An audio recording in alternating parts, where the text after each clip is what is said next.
Hello and welcome to Shoreline Music Monthly. This is episode 95. When we're taping tonight, my name is Mark Koshwitz.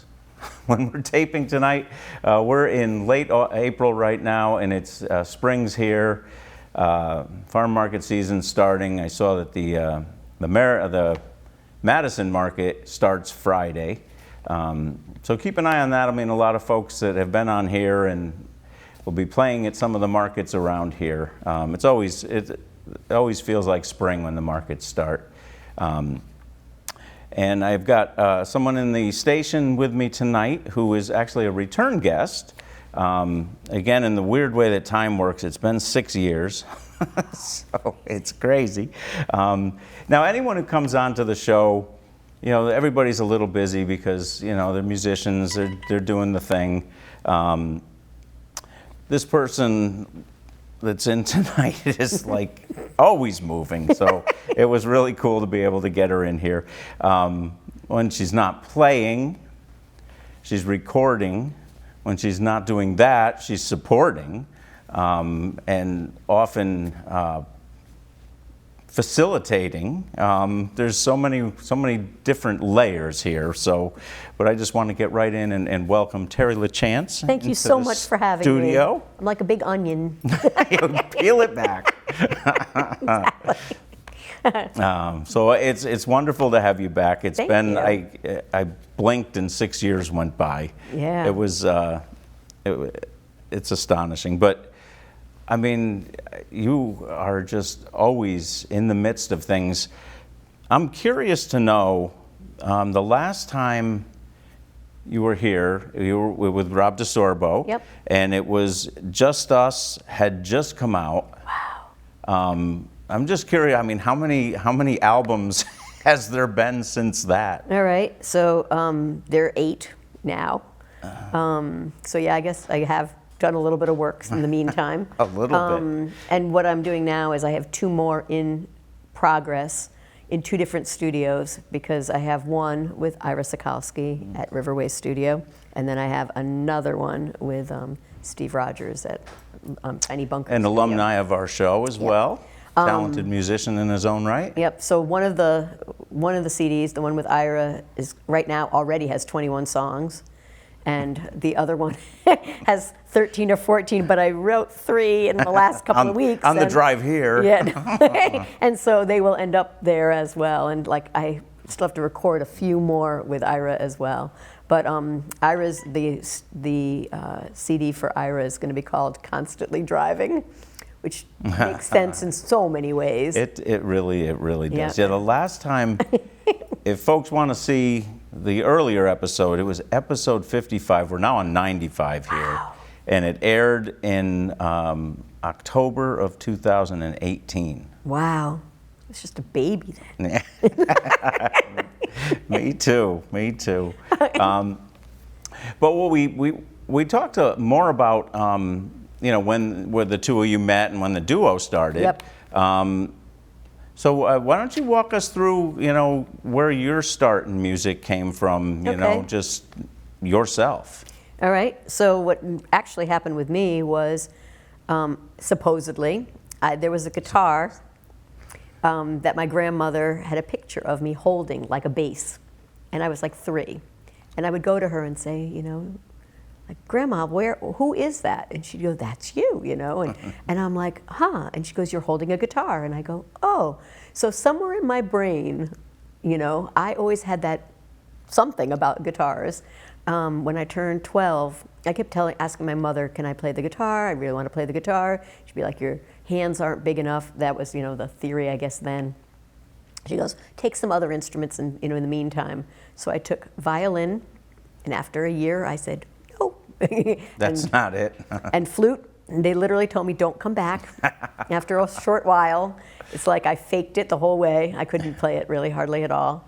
And I've always felt you gotta, you know, a musician needs to, you know, you gotta find the right one. Right, and so finally, my mother said, "Yes, you know, you can get a guitar." So I got a guitar, and I got lessons from a woman who is local, and Evelyn Tobias. And what she did was she taught you songs and chords and how picking patterns and strumming patterns. And that was it. So you came in like that, she handed you a song, we all learned it, we performed it the next day and we came back together. And we would just add songs, And that was obviously, ultimate guitar and all of that stuff. YouTube and right. yeah, so yeah. if you wanted to learn something, you would listen to it 1,000 times and try to figure out what chords they were using. And of course, being who I am, everything was simplified to the 3 chords you could find in the song. And I remember doing this with the needle. Yeah. Lifting it over, moving it back. Yes, and or even a cassette, like go back, just wind it back, wind it back, wind it back, just be able to hear all the words and the chords and like how to maybe play it. And for me, it was singing it and then trying to figure it out on the guitar. So that was how I started, and then I started writing right away. I had a lot to say, I still do. I had, I was wronged by people. I wrote, songs about love and, how it didn't all work out, and then I started moving more out of myself, and into the world and seeing like the things that I see out there that either need changing or I'm just my perception of it, or events and how they transpire in my mind, and but I feel like I'm still a teacher. Like I teach with songs, and which was your actual vocation yes, as well, right? Exactly. For many years. 40 years. So, but I think I've always been active in, I don't think I've changed my character in a lot of ways. I mean, I started in the Peace Corps out of college. I was always, even in college, I wrote songs that were, about saving the world, or, how maybe the government wasn't looking out for us the way we wanted. Justice, social justice.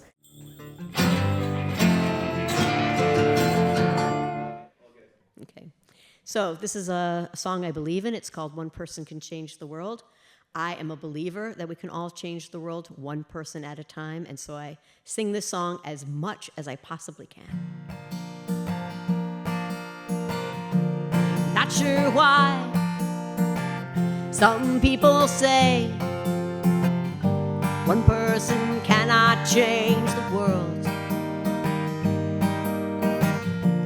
It's happened time and time again. Look at the past, my friend. One person changed the buses. One person walked on the moon. One person made your house a home. One person dried your tears. One person calmed your fears. One person believed in what you do. Be that person for one person, and the world will change for you. Be that person for one person, and the world will change for you. We all have the world in our hands. It's what we're meant to do. When you see the problems of our times, that's a sign for you to choose. One person changed the buses. One person walked on the moon. One person made your house a home. One person dried your tears. One person calmed your fears. One person believed in what you do.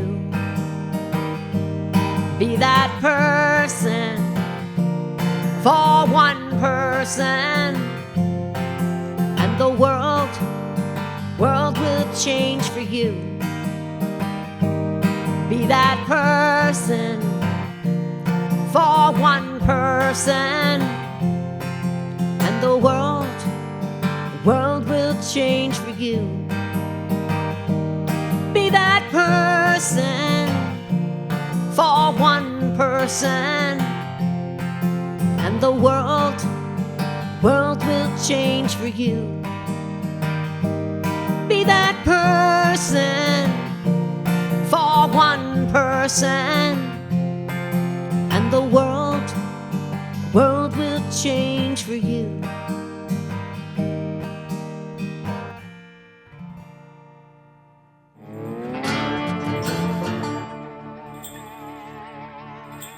Well, it's eight albums in. 8 albums in, with 2 kind of in the wings there. So would ready that to be go. 9 and 10, or is 9 that 7 10. and 8? No, 9 and 10. Oh, my 9 and Lord, have 10, mercy. yeah.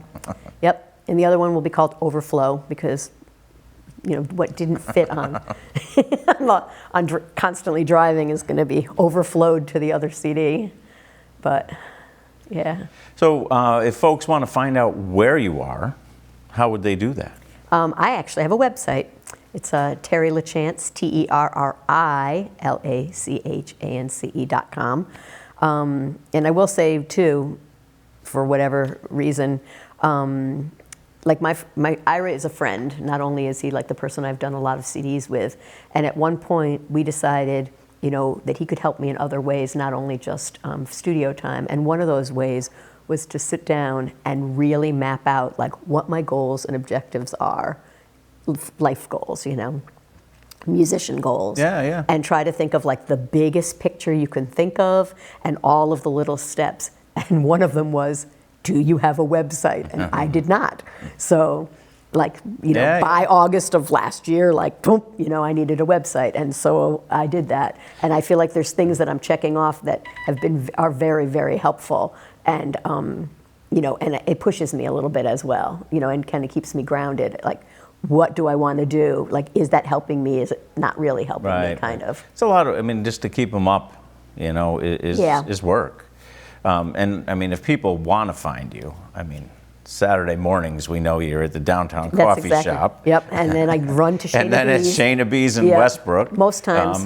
Most times. Yep. So, you know, it's not like you're hard to find. No, I'm not hard to find. But that's part of, like, you know, I know this coming week you're actually playing downtown coffee shop, but you're there regardless. Yes, and I because usually, it's a supporting thing. I mean, you know, the musicians need an audience, and sometimes we're our own audience. Initially, and I love, I mean, David Cooley and the people who started, you know, having the musicians at the downtown coffee shop. Which is in Meriden, for anyone who doesn't know. 33 West Main Street, Meriden.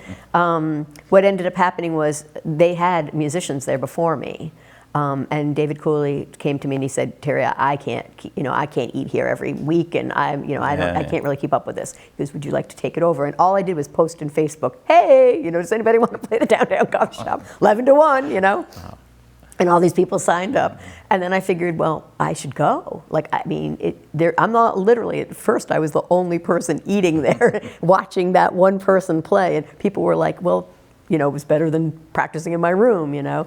And then it started to grow. Turned into a nice community. Oh my goodness, an amazing community where people sit with each other. They don't even know each other. Mm-hmm. People move around to accommodate people. You know, there's certain people that like this certain booth or whatever. They'll move out of it and move to a different. I mean, it is crazy to watch. And I mean, I literally am just an observer in all of that in a lot of ways. It's just been amazing. And every time something amazing like happens there, that's just part of the community. And I will say, like Tina and Zena, you know, Tina owns it, but Zena, her sister, is, you know, there almost every weekend as well. Yeah. And they're both awesome people. They accommodate people. They're very appreciative of the music. Yeah. You know, just that was I think that was my first ever gig. Yes, actually, I believe it was. Yeah, I believe it was. Playing my own stuff. Yeah. Yep. And they don't tell me like, oh, does the person have to have a following? Does they have to, you know, really crowd? Because people come to hear the music. Yeah. Gene, you know, Gene literally used to call the coffee shop every single week. Is there a musician? And they'd finally tell him, you know, every yes, Saturday. There is, you know. And so then I had to write up the list and give him a copy, you know, and he keeps track, Nice. you know. Good. He absolutely, if there's a change, which you know, he may or may not know it, he would be like, if you showed up and it was supposed to be like Marie Panette, he'd be like, this is not Marie Panette. That's who was on my schedule, you know. And I'm like, sorry, Gene, like, didn't really, you know. Very cool place. Yeah. Now, I also saw recently, you were speaking of goals and stuff, you were just at an out-of-state fest. And I see that you're playing the Daffodil Fest in I state. am playing the Daffodil and Festival. That's very Yeah. cool. And I have some gigs, out a little bit further, and and when I try to travel, I try to figure out how to get a gig here Yeah, and there. yeah. So I've been Because of very Cape lucky. May, right? That was Cape May was lovely, and honestly, for all those people that want to hear, Cape May is you fill out an application. You pay a $20 fee for the application, and then they let you know whether they've accepted you Yeah. onto the program. And they did give me a time slot, which was lovely. And I will say it is worth it to go because everybody there is a singer-songwriter. Yeah. Everybody that's playing, and it's all original, and people are amazing. And the Harriet Tubman Museum is in that town, Oh, very cool. which I obviously didn't know anything about until I got But there. now you do. And now I do, and I will probably play a song about Harriet Tubman because I was just taken by her. Not just because I knew who she was in history anyway, but just you learn so much more when you Oh, go sure. to a location and hear more about who that person is and what they've accomplished,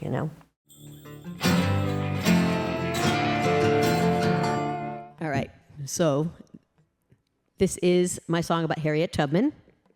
And I was inspired by being at Cape May and going to the Harriet Tubman Museum. She was 4'11", like me.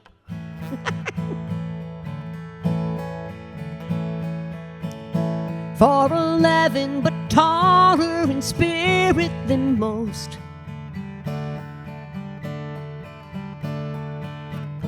First trip took her to her freedom home. 13 more to get 70, family and friends.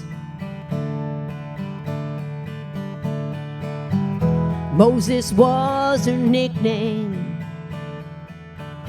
Parted ignorance and greed.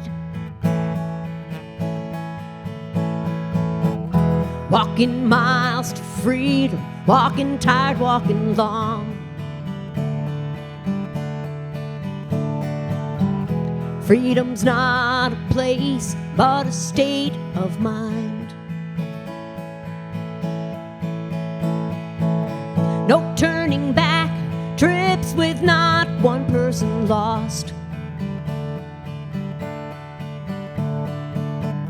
Calming grown men to carry on. The other side of struggle is strength. She knew no one was coming to save the day. She had to save herself. Walking miles to freedom, walking tired, walking long. Freedom's not a place, but a state of mind. What can be learned from this history? Persevere forward toward equality.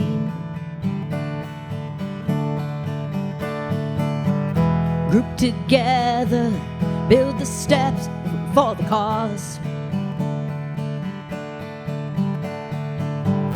Go for action, not just talk.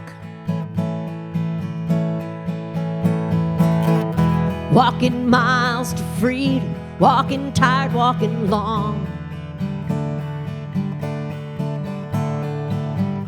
Freedom's not a place, but a state of mind.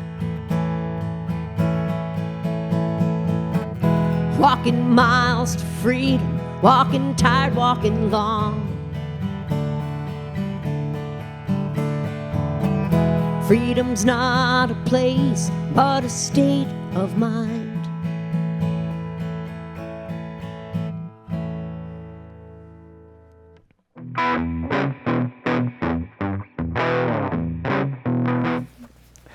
Welcome back. I am still here with Terri Lachance, and she has agreed to play From the Hip with me. That silly game where we just ask some slightly odder questions that may not have come up previous. Okay.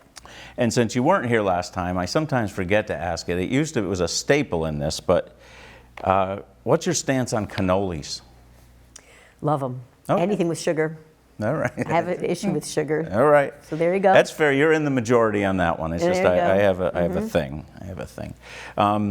Who would you Do you say? not like them? I do not. Okay. I do not. But everyone. I just needed to know what the everyone truth was talks about there. them like they're bacon or something. No, you know? no, It's that's like, not. They're not my go-to. Okay, but They're okay. I like them. very nice. Who would you say your favorite songwriter is that you don't know personally? Either Yep, like that a you like famous the person? most, or like- inspired you the most, or So there's two. Bonnie Raitt, very nice. mostly because she was, to me, like a player. She wasn't a backup singer. She was a player. She could slay. Yeah, and she was like wonderful in that way. And she was, very, she brought in people from, the past and worked with them as well, collaborating, and kind of didn't let the old, traditions die out. And some of those people, she gave them credit where credit was due. And then Joan Baez.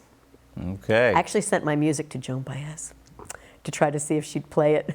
And they told me she's 96 years old, like she's not accepting any more music. And I was like, darn. Hey, you miss 100% of the attempts you don't make. That's exactly right?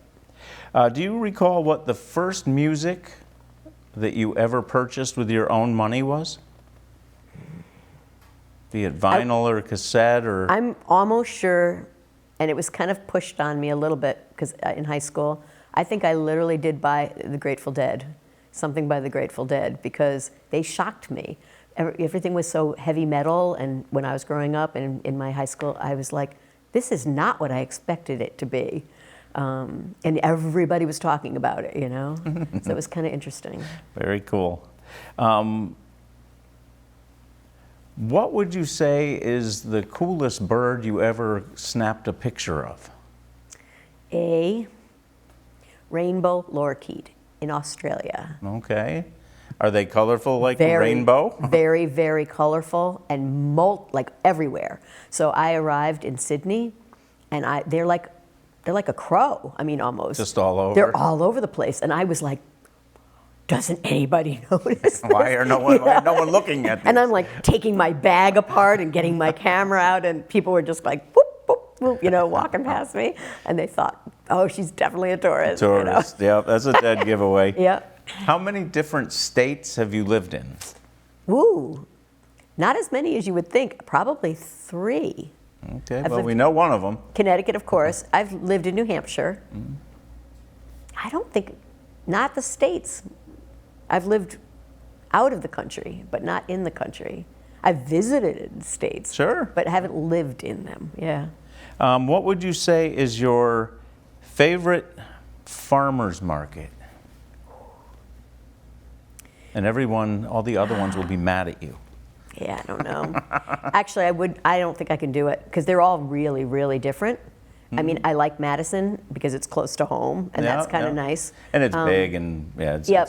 But wonderful. I mean, to tell you the truth, the one I went to that I haven't been able to play at is Burlington, Vermont. Yeah? Burlington, Vermont Burlington's is like a cool town. is blocks and blocks and blocks of Wow. farmers market with all the people doing their artisan wares and the food and lots of people serving food from their restaurants and everything else. Like really, just an amazing farmers market. And what is your go-to meal at Shayna B's? Ooh, right now it's the Buddha Bowl All right, I understand. I've had that myself. or the fried tofu wrap. All right, that's all the questions I got for you, young lady. Thank there you you for go. playing this silly game. All right. So this song is called Annie Sullivan. She's a hero of a teacher because she worked with Helen Keller.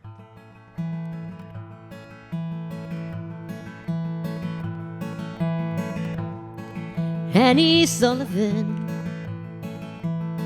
was full of grit and determination.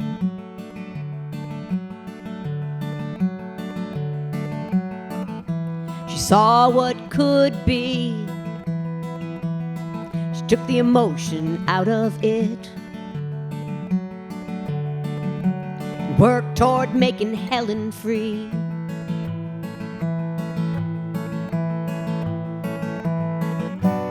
Was not easy what made her stay. 49 years, a teacher to one. She knew what it was like to be treated like she had to overcome.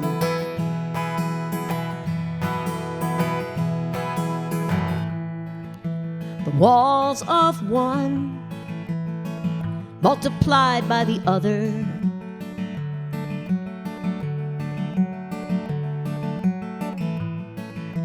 They both had hills to climb.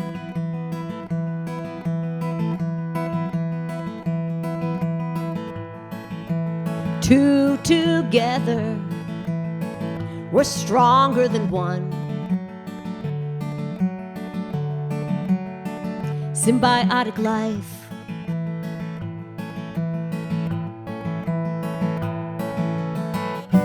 It was not easy, but made her stay. 49 years, a teacher to one. She knew what it was like to be treated like she had to overcome.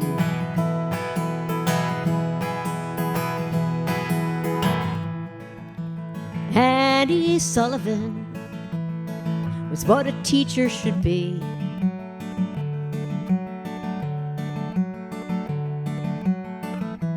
Seeing the promise of the future, not letting obstacles obscure reality.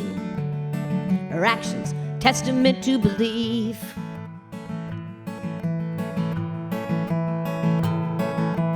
It was not easy what made her stay. 49 years, a teacher to one. She knew what it was like to be treated like she had to overcome.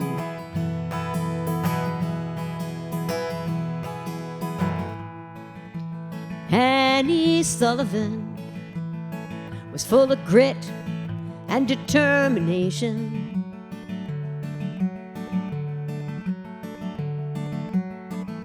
She saw what could be. She took the emotion out of it.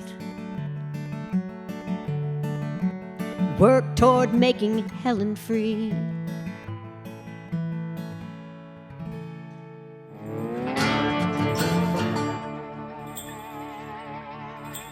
All right, thank you once again for watching. We'll see you next month with another talented guest. In the meantime, remember you are the local in the local music scene, so please get out there and see a show. Remember our Facebook page will give you the weekend guide. You could find all these people playing in many places, and as summer wakes up, there'll be more and more places as well. We will see you next month. Thanks for watching.